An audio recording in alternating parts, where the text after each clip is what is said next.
Hello everybody! Bem-vindos a mais um vídeo de inglês do professor Matheus aqui no canal da EasyComp Atibaia. Let's do it!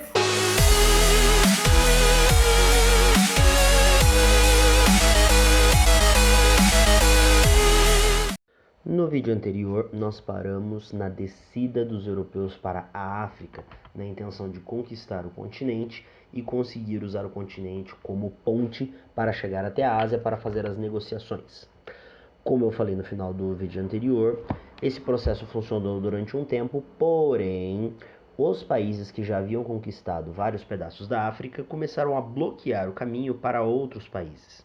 Então isso começou a causar não só guerras dentro do continente africano, como isso impediu o caminho de outros reinos de chegarem até a Ásia usando a África.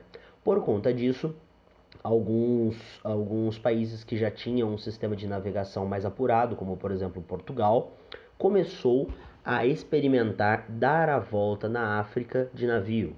Para baixo da África do Sul existe um ponto que antigamente era chamado de Cabo das Tormentas e passou então a ser chamado de Cabo da Boa Esperança, depois que Bartolomeu Dias passou por lá e descobriu que, embora fosse um lugar muito perigoso, era possível a passagem com segurança.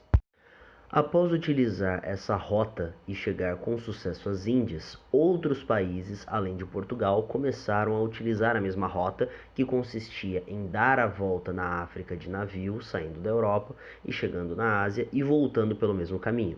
Porém, era um caminho bastante extenso, longo e bastante perigoso, pois não só havia o Cabo da Boa Esperança, como cada vez mais haviam outros países fazendo essa rota.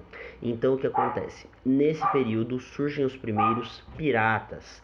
Acredita-se que os primeiros piratas nada mais eram do que funcionários contratados pelos reinos inimigos uns dos outros para poder derrubar ou saquear os navios inimigos.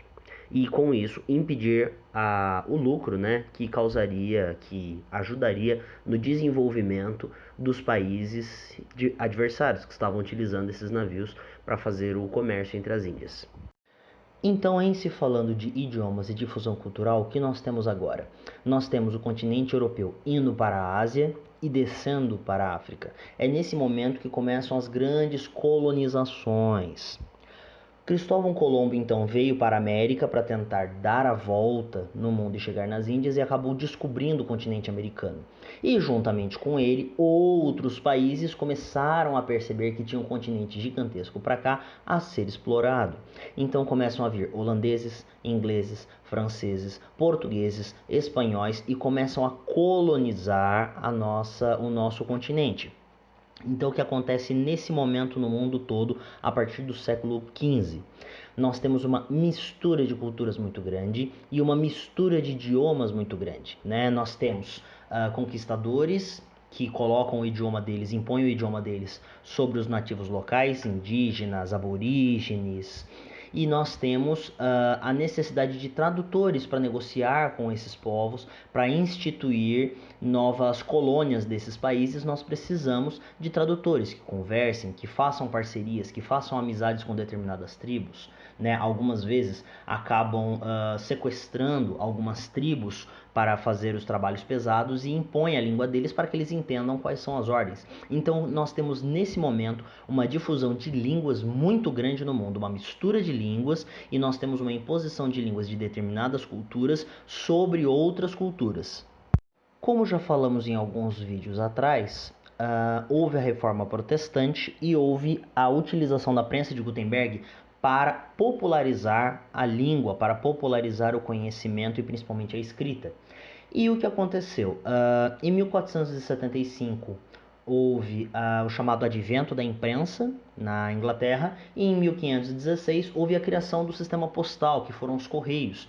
E o que acontece? O Middle English já não estava mais suprindo essa necessidade de idioma. Por quê? Porque era uma mistura do anglo-saxônico antigo com o francês que veio com os normandos e a mistura de alguns outros dialetos, celtas, saxões e por aí vai. Então virou uma língua bagunçada.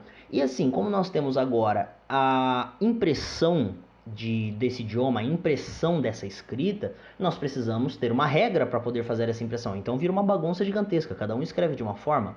E nós temos também o sistema postal, o famoso sistema de correios. Como que você manda uma carta escrita para alguém, se você fala de uma forma, ela fala de outra. Então, nesse momento, inicia-se a padronização, a organização do idioma inglês, que é quando nós vamos chegar no Modern English, que é a terceira e última fase do inglês. Começou lá atrás com o Old English, que era o anglo-saxônico, depois foi para o Middle English, que foi ali entre 1100 a 1500, que foi a mistura desse anglo-saxônico com o francês normando e a mistura de outros pequenos idiomas locais.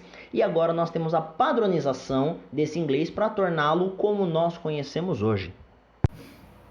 É isso por hoje, pessoal. Sei que vocês devem estar de saco cheio de ouvir falar de história, mas é importante termos a pontuação desses pontos aí, tá, pessoal? Porque temos que entender de onde vieram os idiomas, como eles se separaram e como a humanidade andou para a gente ter o que nós temos hoje, da forma como nós temos hoje, tá certo? Semana que vem teremos o último vídeo dessa sequência, enquanto nós estaremos falando sobre a história da colonização americana, um pouquinho da independência americana e terminando sobre o idioma inglês, tá certo?